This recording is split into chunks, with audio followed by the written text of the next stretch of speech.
Vamos lá, né? Fofinhos, bom dia, boa tarde, boa noite.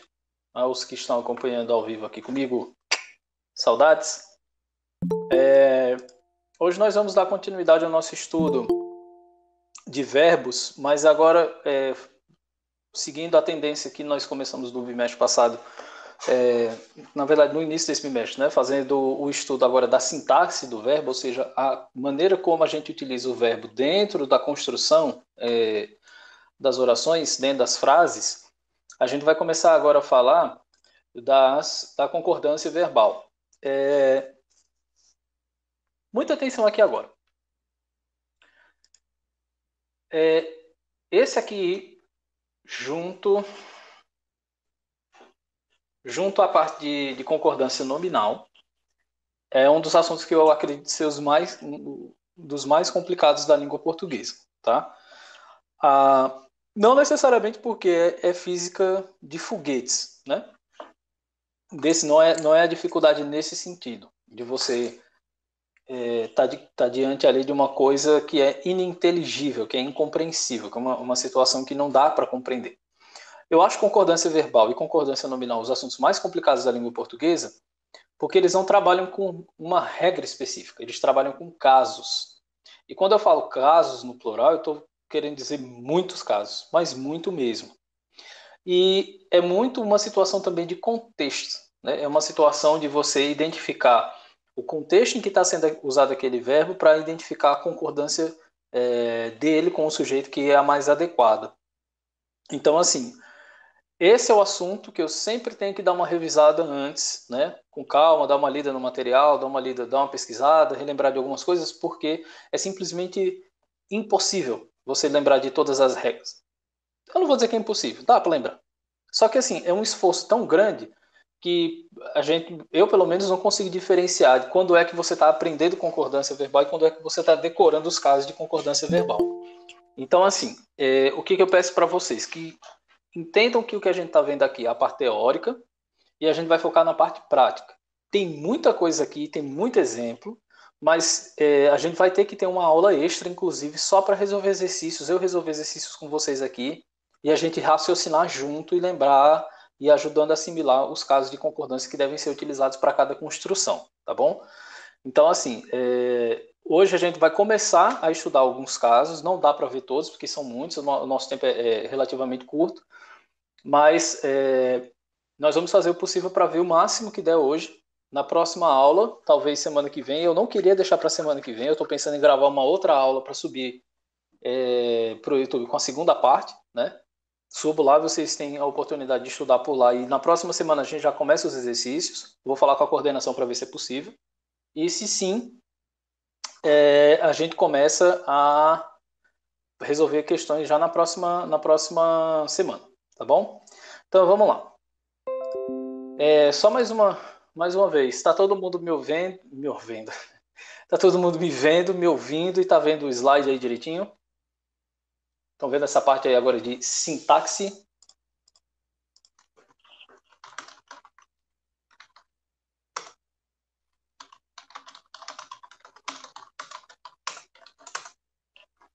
Então, né? Então, beleza. Então, olha só. Vamos retomar aqui a questão da sintaxe rapidamente antes da gente começar a falar da concordância verbal em si. Então, o que nós começamos a estudar depois que saímos dos verbos, né? Do estudo do verbo enquanto morfologia, enquanto a estrutura da palavra em si, a palavra em si. Nós começamos a ver a construção e o posicionamento do verbo em relação ao sujeito, indicando aquele que é agente ou é paciente da frase. Em outras palavras, a gente estava estudando voz verbal, assim. Então, o assunto da nossa prova, inclusive, foram as vozes verbais, né? Voz ativa, voz passiva sintética, voz passiva analítica, voz reflexiva e tudo mais. Quando nós começamos a estudar a sintaxe, nós começamos a perceber que existe relação entre as palavras. O que eu quero dizer com isso? Quando eu digo que eu vou à praia, eu não posso dizer que eu vai à praia. Não é assim? Eu tenho que correlacionar a pessoa verbal à a forma verbal correspondente. Então, por exemplo, se é o eu, primeira pessoa do singular, eu tenho que usar a forma verbal, no caso eu quero usar no futuro, né? Eu tenho que usar a forma verbal do verbo ir na primeira pessoa do singular. Eu vou. E se fosse a primeira pessoa do plural, eu também usaria a primeira pessoa do plural para o verbo. Então, nós vamos. Não é isso? Então, as palavras elas têm essa correlação. Uma das correlações muito importantes da língua portuguesa é a correlação do verbo e o sujeito em relação à concordância de número, certo? Lembrando que verbo não especifica gênero. Tanto faz você dizer que Rodolfo vai à praia, como você dizer que Luísa vai à praia. Ele não faz essa distinção de masculino ou feminino. Agora, se eu disser que Rodolfo e Luísa pretendem ir à praia, aí eu vou dizer eles vão à praia. Ele não faz referência a gênero, mas ele faz referência a número. Tanto que a gente fala em primeira, segunda e terceira pessoa do singular, primeira, segunda e terceira pessoa do plural. Então a gente tem que observar o tipo de sujeito com o qual nós concordamos, tá certo? E aqui é que a gente começa a entender o que é essa tal de concordância verbal. Então, a princípio, para que é que serve a concordância verbal? Para que você consiga colocar o verbo de acordo com o sujeito esperado. Se você tem um sujeito que é um sujeito simples e esse sujeito é um sujeito singular, a ideia é que você faça a concordância dele no singular. Então, por exemplo, ele gostava daquele seu jeito carinhoso. Como ele é o sujeito da minha frase, deixa eu voltar aqui, desculpa. Como ele é o sujeito da minha frase, e eu estou falando que ele quem realizava, quem tinha essa ação de gostar, ele gostava. Ele, terceira pessoa do singular, usando a forma verbal correspondente na terceira pessoa do singular. Ele gostava, certo? Se eu saio do ele para o eles, ou seja, eu saio do singular para o plural, eu passo aqui agora para a construção de um verbo que está no plural. Então, o que nós vamos começar a estudar hoje é essa correlação de verbo e sujeito em relação ao seu número. Tá ok? Então, essa é a ideia da concordância verbal. E aqui a gente começa pela regra mais simples, que é a concordância com o sujeito simples, ou seja, um sujeito que só tem um núcleo. Rodolfo, eu não lembro desse negócio de sujeito simples e composto. Vamos lembrar. Rodolfo comprou um carro. Quem foi que comprou o carro? Rodolfo. Rodolfo é o único elemento do qual eu falo no sujeito. Então, o sujeito é simples, só tem um núcleo. Ou então, assim, os professores estão em casa. Quem é que está em casa? Os professores. Ah, Rodolfo, tem dois. Não, cuidado. Só tem um núcleo, professores. Então, meu sujeito também é simples. Agora, se eu disser assim, os professores e os alunos estão em casa, professores e alunos são o núcleo desse sujeito. Então, aí eu tenho mais de um núcleo, consequentemente, eu tenho um sujeito composto. Tá bom? A gente vai começar pelo sujeito simples, que é os casos de concordância com sujeito simples não são os mesmos dos casos de concordância com sujeito composto. E é por isso que eu digo que, para mim, esse é o conteúdo mais difícil de língua portuguesa, porque você precisa lembrar desses casos, né? E quando é que você usa uma situação ou quando é que você usa outra. Então, vamos começar do sujeito simples, que, como o próprio nome diz, é o menos complexo, vamos dizer assim. Então, regra geral. Como eu disse, a gente vai estudar casos de concordância. A gente não vai estudar concordância porque não existe um conjunto de regras. Só tem uma regra que é essa regra geral. O resto é tudo caso. Então, Rodolfo, qual é a regra geral de concordância com o sujeito simples? Se você tem o sujeito simples antes do verbo e ele é um único núcleo, né, consequentemente, pelo fato dele ser um sujeito simples, o verbo concorda com esse núcleo. Então, veja só. Nós vamos ao cinema. Quem é o sujeito da construção? Nós. Então, o verbo aqui, vamos, está concordando com o nós. Nós é primeira pessoa de plural. Então, o verbo encontra-se na primeira pessoa de plural. E preste atenção no plural. Se aqui fosse eu, necessariamente seria eu vou. Porque aqui eu teria que fazer a flexão correta no singular. Como eu disse, o verbo não faz distinção de gênero, masculino ou feminino. Agora, de número ele faz. E o que nós estamos estudando aqui nos casos de concordância são essas relações do verbo em relação ao sujeito quanto ao número, quanto a singular e a plural, tá certo?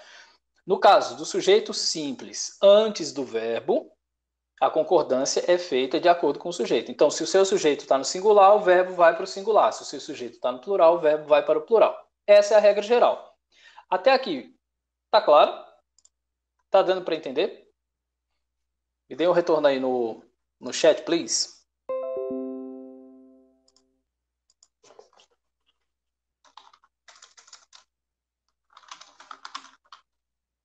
Sim.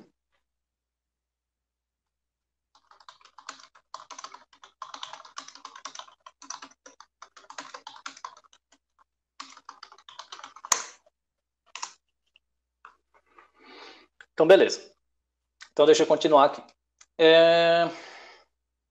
Vamos lá. Então, essa concordância, essa é a regra geral de concordância de verbo, né? Concordância verbal com o sujeito simples. Rodolfo, tem uma regra geral para concordância com o sujeito composto? Tem, mas a gente vai ver depois, tá bom? Vamos para os casos agora de concordância. E aqui é que vocês têm que prestar atenção, tá certo? Porque, como eu disse, são casos. A gente estuda uma situação e percebe quando é que a gente deve aplicar para aquela situação específica, tá bom?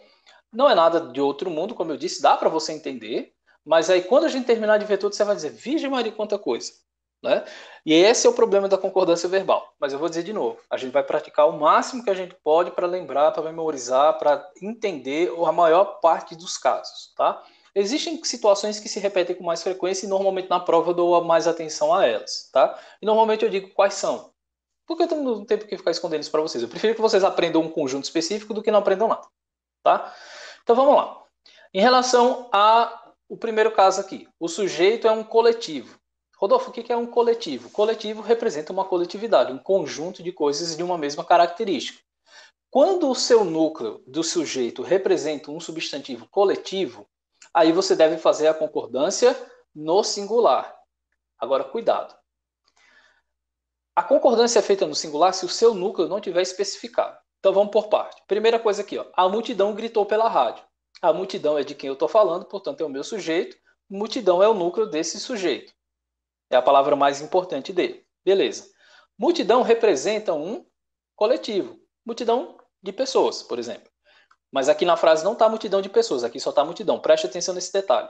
Então tá aqui, você tem uma palavra que representa um conjunto, que representa um coletivo, não está especificado, e aqui você vai colocar o verbo para concordar com esse núcleo. No caso, a concordância é feita de acordo com o núcleo. Como multidão está no singular, você coloca o verbo no singular. Ela gritou, né?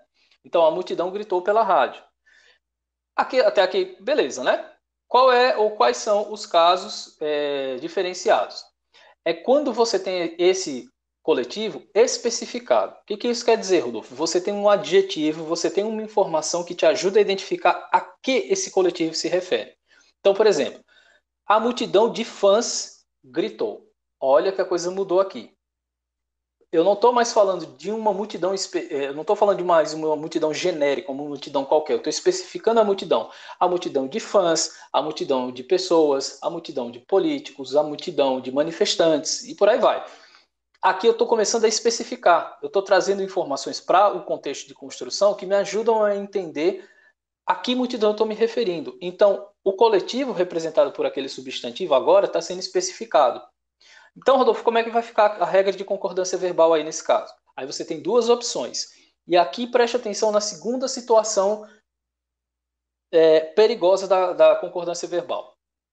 Existem situações em que você deve fazer de uma forma ou de outra, e existem situações em que você escolhe. E essas, as que escolhem, em que você pode escolher, é que são as mais perigosas. Porque eu conheço gente, né, da minha época de faculdade, de uma delas, que perdeu o concurso por causa de 2 ou 3 questões de concordância verbal. Tinha uma situação em que você poderia escolher, né? Tinha 2 itens, acho que com o mesmo verbo até, e você poderia escolher. Você tinha que escolher qual era a alternativa que a concordância estava incorreta, né? Aí tinha o mesmo verbo na questão A e na B, por exemplo. Só que a concordância feita com ele era diferente de acordo com o contexto. Aí a pessoa via os 2 verbos iguais e dizia assim, um deles está errado, e marcava uma delas. Só que, na verdade, as 2 estavam certas. Porque era uma concordância facultativa. Você escolhe qual concordância você quer fazer, se você quer fazer de uma forma ou de outra. Então, esses casos aqui são os que normalmente dão um nó na cabeça de vocês, tá? E tem que tomar cuidado e tem que fazer o máximo de esforço possível para lembrar. Então, olha só. Quando você tiver o coletivo especificado, ou seja, você tem um termo ali que de alguma forma te ajuda a identificar ao que é que se refere esse coletivo, aí você vai fazer a concordância como você quiser. Você pode fazer no singular ou no plural. Rodolfo, por que pode fazer no plural e não só no singular? Porque quando você especifica um coletivo, lembre, coletivo é um conjunto de coisas. A palavra pode estar no singular, mas ela representa um conjunto de várias coisas da mesma espécie. Então, se você especifica, necessariamente você tem que especificar no plural, desculpa. Você necessariamente tem que especificar no plural. Então aí fica a concordância de duas formas. Olha aí para o slide. Ou você coloca o verbo concordando com o substantivo que representa o coletivo, e aí nesse caso ele fica no singular. Então, a multidão de fãs gritou, ela gritou, a multidão gritou. Ou então, e aí preste atenção que é ou, porque dá a ideia de escolha, ou você vai fazer a concordância com o termo que especifica o coletivo. Então eu posso tanto colocar a multidão de fãs gritou, gritou concordando com a multidão, que está certo, como eu posso colocar a multidão de fãs gritaram, gritaram concordando com fãs, que também está certo. Então, ó, a regra geral da concordância verbal com sujeito simples. Sujeito simples antes do verbo, o verbo concorda com o sujeito simples, no singular ou no plural, dependendo do sujeito. Joia. Primeiro caso, se esse núcleo de sujeito representar um coletivo, aí você tem que observar, esse coletivo está especificado por alguma coisa? Tem algum adjetivo, alguma expressão que me ajuda a identificar do que era esse coletivo? Não, não tem. Então aí você faz a concordância no singular. Rodolfo, se tiver, bom, se tiver, aí você tem que observar o que você acha melhor para aquela construção. Eu posso colocar no singular concordando com o substantivo que representa o coletivo? Pode. Eu posso colocar no plural fazendo a concordância com o termo que especifica, com a expressão que especifica esse coletivo? Também pode. Aí fica a seu critério. Tá bom? Fofos, até aqui. Joia?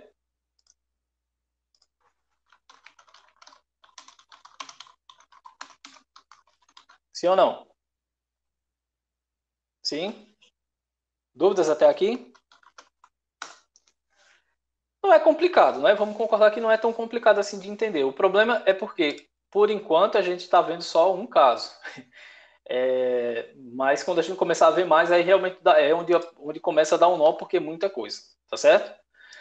Então vamos lá, vamos continuar. Segundo caso de concordância. Quando você tem os chamados coletivos partitivos. Rodolfo, o que é um coletivo partitivo? Primeiro, o coletivo representa a ideia, né? Uma ideia de um conjunto de coisas. Beleza, até aí. Partitivo por quê? Porque, na verdade, ele está representando uma ideia de parte desse coletivo. Aí você tem que observar essa concordância. Como é que você pode fazer? Você pode colocar no singular ou no plural, certo? Como é que você faz isso? Se você colocar no singular, significa dizer que você está concordando com a palavra que representa o coletivo, mesmo ele sendo partitivo, certo? Aí você coloca no singular. Então, por exemplo, a maioria dos alunos foi à excursão. Maioria não é todo mundo, concorda? Se maioria não é todo mundo, então é parte de um todo. Por isso que é um coletivo partitivo. Se você fizer a flexão do verbo no singular, significa dizer que você está concordando com o termo que representa o coletivo partitivo, no caso, maioria aqui, certo? Agora, se você quiser fazer a concordância no plural, você também pode. Então preste atenção que aqui tem um ou. Isso significa dizer que você tem a opção. Você escolhe se quer fazer de uma forma ou de outra, ok? Então, nesse caso aqui, olha, eu fiz a conclusão do foi, do verbo ir aqui, com maioria, no singular, porque eu estou concordando com a expressão partitiva. E nesse caso aqui, ó, a maioria dos alunos foram à excursão, eu estou concordando com a expressão que especifica esse termo, certo? E o interessante de vocês observarem é que normalmente as expressões partitivas, né, as palavras, os coletivos partitivos, eles vêm acompanhados por uma descrição, eles vêm acompanhados por algo que o especifique, dizendo ao que essa parte se refere, tá bom? Então, por exemplo, a maior parte dos alunos ficou na escola, a maior parte dos alunos ficaram na escola, mais da metade dos alunos não votou ou não votaram, por exemplo, né? E aí fica a seu critério. Vou dizer de novo, aqui é questão de escolha. Qualquer uma das formas que você faça, concordar com o coletivo ou concordar com a expressão, está correta do mesmo jeito. Beleza? Coitado do meu teclado? Tá, cara, ele tá triste. Meu teclado tá triste, mas não porque eu bato nele, é porque ele é ruim mesmo. Aliás, ele é ruim mesmo, não. Ele tá ruim, né? Já tem 3 anos que eu tenho ele, mas enfim. Inclusive, quiser me dar um, galera aí, juntar aí. Eu porque esqueci, era porque eu tava fazendo no YouTube essas lives, não no Meet, porque aí eu abro lá o chat com as superchat, né? Mas vamos lá. Fofuras, até aqui, ok? Claro como a água, claro como a minha pele alva.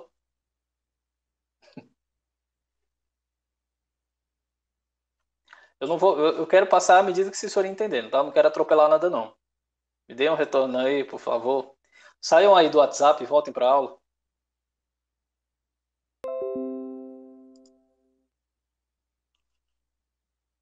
Fofuras. Posso?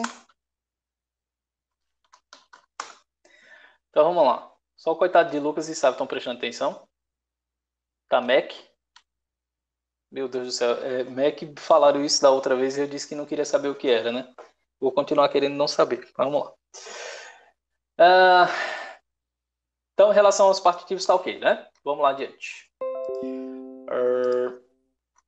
Quando você tem um pronome de tratamento. Fofinhos, pronomes de tratamento na língua portuguesa sempre são de terceira pessoa. Tá certo? Vós-me ser, Vossa Alteza, Vossa Excelência, Vossa Santidade, Vossa Senhoria, e todos esses outros pronomes de tratamento que raramente vocês vão ver ou alguém utilizar, ou vocês vão utilizar, raramente são usados, mas são pronomes de tratamento, fazem parte da língua portuguesa e são necessariamente de terceira pessoa. Rodolfo, por que eles são de terceira pessoa? E às vezes eu estou falando com a pessoa e eu tenho que usar esse tratamento, como por exemplo, Vossa Senhoria é um idiota, né? Como acontece lá na Câmara dos Deputados e coisas do tipo. A ideia da terceira pessoa é justamente dar o grau de impessoalidade, que dá, teoricamente, a ideia de respeito, né? de uma questão de formalidade. Então, os pronomes de tratamento da língua portuguesa, todos eles são de terceira pessoa. Aí vai um asterisco.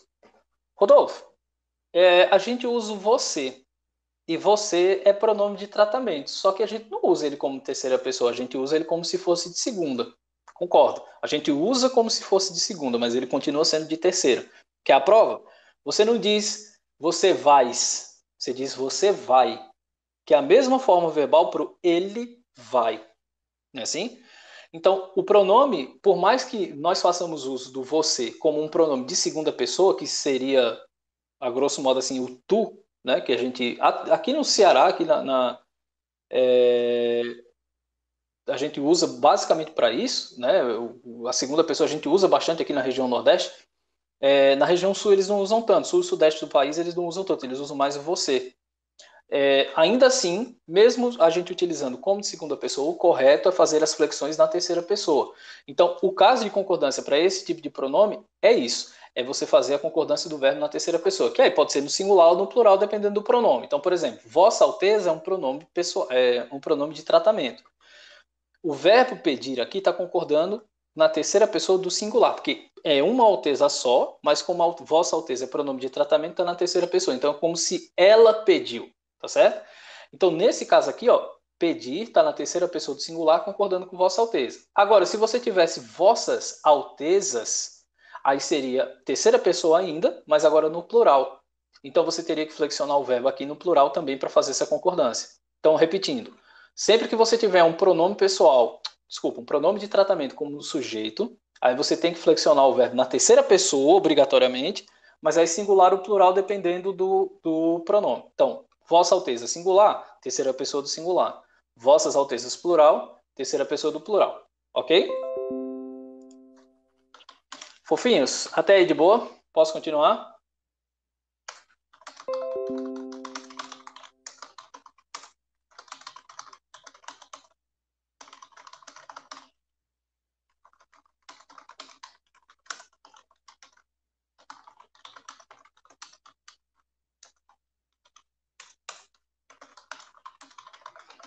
Fofos, eu estou digitando aqui porque eu estou conversando com um outro professor aqui ajudando a dar suporte, viu? Porque o tio é muito funcional. Então vamos lá. Caso da terceira pessoa, de boa. Entendeu? Quando você tem os pronomes relativos, preste atenção que aqui só tem um pronome, mas eu falei pronomes no plural, porque para outros pronomes também tem alguns casos de concordância que você tem que tomar cuidado, tá certo? O primeiro pronome que nós vamos estudar é o pronome que. O pronome que na língua portuguesa é assim, ele é uma faca de dois legumes, como diz a música, né? É uma faca de dois gumes. Por quê? Ao mesmo tempo que você consegue utilizar o que em qualquer situação de referência a um termo já mencionado na construção, né, numa anáfora, como a gente chama, qualquer construção de anáfora que você precise fazer uso de um pronome relativo, que você possa usar o que, você consegue utilizar sem menor problema. Assim, sem menor problema no sentido de que ele cabe ali naquela construção e você sabe que ele está fazendo referência a uma coisa que foi mencionada. Só que, ao mesmo tempo, como você pode utilizá-lo em várias situações como essa, ele também causa algumas confusões, que é o que nós chamamos de ambiguidade, por exemplo. Às vezes você tem mais de um termo antes desse pronome e você não sabe exatamente a quem ele está se referindo, ao que ele está se referindo especificamente, né? Então, o pronome que ele é um pronome que nós temos que aprender a utilizar com cuidado e, principal, usar com moderação. Eu passo muito tempo sem escrever, às vezes, sem sentar e escrever mesmo, né? Às vezes eu estava fazendo isso no laboratório constantemente, fazendo a redação que a gente passava para vocês, eu fazia uma redação para ter um modelo para quando a gente fosse discutir alguma coisa, eu poder dar algumas orientações. No laboratório parado já tem um tempinho que eu parei de novo de escrever. Mas olha só, quando eu recomeço, eu tenho que tomar cuidado, né, e me policiar com o uso desse que. Porque ele é tão simples de usar e você está tentando raciocinar rápido para colocar as ideias, que meio que a linguagem fica um pouquinho de lado e você vai colocando esse que aí inadvertidamente dentro do texto, sem prestar muita atenção no que você está fazendo, e quando você percebe, o texto está entupido de ques. Não é o ideal, de jeito nenhum, né? Quanto menos repetição, melhor dentro do texto, e isso se aplica também às conjunções. Só abrindo um parênteses rapidinho aqui, no sábado eu estava conversando com a professora do curso de inglês, e a gente falando, comparando, né, a riqueza vocabular da língua portuguesa em relação à língua inglesa. A gente está fazendo muito exercício de escrita, de frases, de textos curtos e tudo mais, e aí a gente percebe como a língua inglesa é limitada, né? A quantidade de sinônimos é muito, muito, muito, muito pequena, né? Apesar deles terem muitas palavras, mas poucas delas são sinônimas. Então, a gente acaba se repetindo muito na construção do texto. Mas, enfim, é uma discussão para outra hora. No caso aqui, no nosso contexto de caso de concordância, a gente tem que observar o seguinte. Eu tenho que saber a quem esse pronome... Deixa eu fazer a construção correta, porque quando eu digo a quem parece que é uma pessoa, mas não é, né? Eu tenho que saber exatamente o termo a que esse pronome que está fazendo referência. Então, qual é a regra de concordância para o pronome que? Se você tem ele, né, antes do verbo ali, fazendo essa ponte, você tem que concordar com o antecedente. O que é esse antecedente? O sujeito, né, ou o termo a que ele repete. Porque entendam, quando você diz assim, ó, fui eu que derramei o café. Esse que aqui, ó, ele se refere a esse eu. Em algumas situações ele faz até uma substituição desse eu, né? Ele está se referindo a esse eu aqui. Se ele está se referindo ao eu, significa dizer que o pronome é de primeira pessoa do singular. Então, o verbo que eu vou fazer, que eu vou flexionar aqui depois do pronome que, tem que estar na primeira pessoa do singular. Por quê? Ele está fazendo referência ao que faz referência ao eu. Então, o derramei, na verdade, está fazendo referência ao eu. A mesma coisa para cá, ó. Fomos nós que derramamos o café. O derramamos está se referindo ao que se refere ao nós. Então, o derramamos se refere ao nós. Certo? Então, quando você tem o pronome que entre o sujeito e o verbo, aí você faz referência em relação a esse núcleo. Que o que está fazendo referência. No caso, o que está fazendo referência à primeira pessoa aqui, o eu. Então, eu tenho que manter o verbo no singular, na primeira pessoa. Está fazendo referência aqui ao nós, primeira pessoa do plural, então eu tenho que colocar o verbo na primeira pessoa do plural. Tá ok? Fofuras, continuando, né? Se você tem o pronome quem, primeira coisa, o pronome quem, ele é utilizado apenas para seres humanos, tá bom? Então não foi o cachorro quem comeu a atividade, foi o cachorro que comeu a atividade, porque o cachorro é uma coisa, aceitem.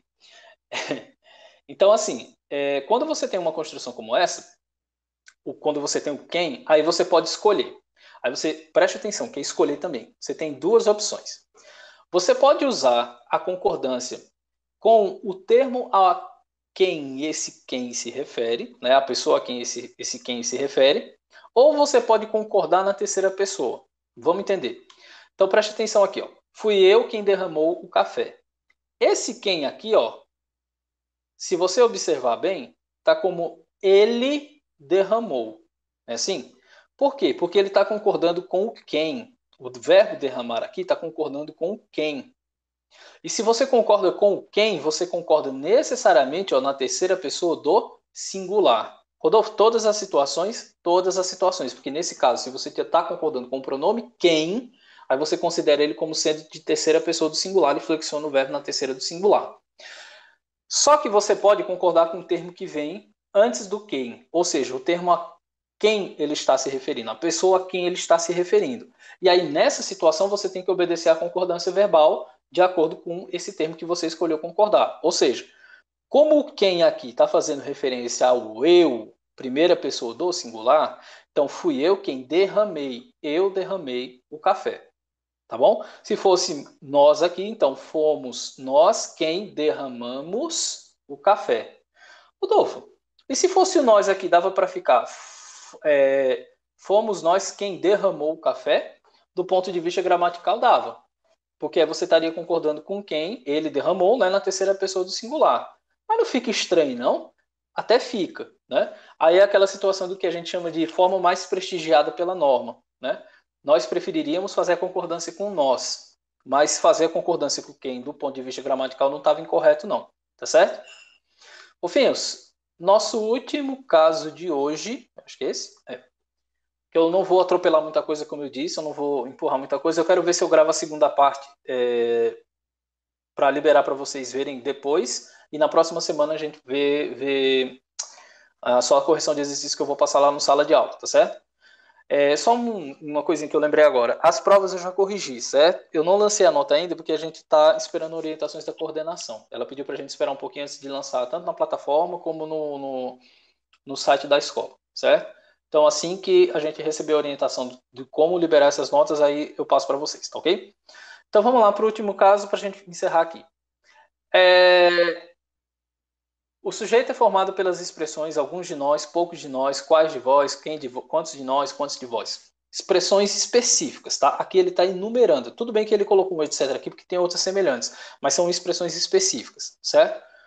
Quando isso acontecer, com essas expressões que têm valor interrogativo, aí preste atenção, o verbo pode concordar com esse pronome interrogativo, ou indefinido, né? Ou então com o pronome pessoal. Rodolfo, não entendi. Preste atenção nessa frase aqui, ó. Quais de vós me punirão? Esse quais aqui tem valor de interrogação, né? Sim, é uma pergunta, ele é utilizado nas perguntas. Então, aqui ele tem valor de pronome interrogativo. Quando eu fizer a flexão do verbo punir aqui, como é que eu posso fazer? Eu posso fazer a concordância com ele, quais, nesse caso aqui, de que forma? Quais? Terceira pessoa do plural, né? Eles punirão. Então, aqui, ó. Quais de vós me punirão? Tá certo? Aqui eu estou concordando punir com o pronome interrogativo da expressão quais de vós. Preste atenção que aqui você tem que observar a expressão. Ó. A expressão é essa aqui, ó, quais de vós. Ok? Rodolfo, esse mi aqui, esse mi é o objeto direto, punir a mim. Né? Objeto indireto, desculpa. Punir a mim. Né? É o objeto do verbo, não tem relação com o sujeito. Então, ó, quais de vós é a expressão. E nesse caso aqui está punirão porque eu estou concordando com quais. Ok? Nesse caso aqui, ó, quais de vós, eu estou concordando o punir, o verbo punir, com o vós, que nesse caso é o pronome pessoal da expressão interrogativa. Tá bom? Então, eu tanto posso concordar com o pronome interrogativo ou indefinido, como eu posso concordar aqui com o pronome pessoal reto. Só que aí, óbvio, você tem que observar exatamente qual é o pronome para poder fazer a concordância correta, ok? Rodolfo, se fosse quem de vós, aí seria punirá, né? Porque quem é terceira pessoa do singular. Entenderam? Então, é observar qual é o pronome aqui para você fazer a flexão correta. Tá certo? E o último caso aqui, para a gente encerrar, com os pronomes interrogativos ou indefinidos no singular, o verbo concorda com eles em pessoa e número, que na verdade é a mesma regra. Né? Então, qual de vós me punirá? Né? Como aqui estava quais, punirão. Qual, punirá. Mas é a mesma situação que aqui eu também poderia concordar com vós. Tá bom?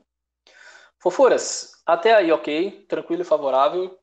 Suave na nave, tranquilo como esquilo, de boa na lagoa, e mais outros trocadilhos infames que vocês inventam quando não tem o que fazer. Tá bom. Então, olha só, a gente vai encerrar por aqui. Como eu disse, eu não quero atropelar muita coisa disso aqui. Acho que lá para as 2 horas eu já tenho organizado para subir tudo para o site. 2, 2h30 no mais tardar deve estar lá, tá bom? E aí vocês podem usar para servir de referência, né? Para estudar, para resolver os exercícios. Eu não vou passar os exercícios ainda. Eu quero terminar logo o conteúdo, aí no final de semana provavelmente eu passo. Se eu conseguir gravar essa aula ao longo da semana, aí eu já subo a aula, digo para vocês, dou um dia, no outro dia eu passo os exercícios, tá bom? Então, fofinhos, vamos ficando por aqui. Beijinho, beijinho. Tchau, tchau.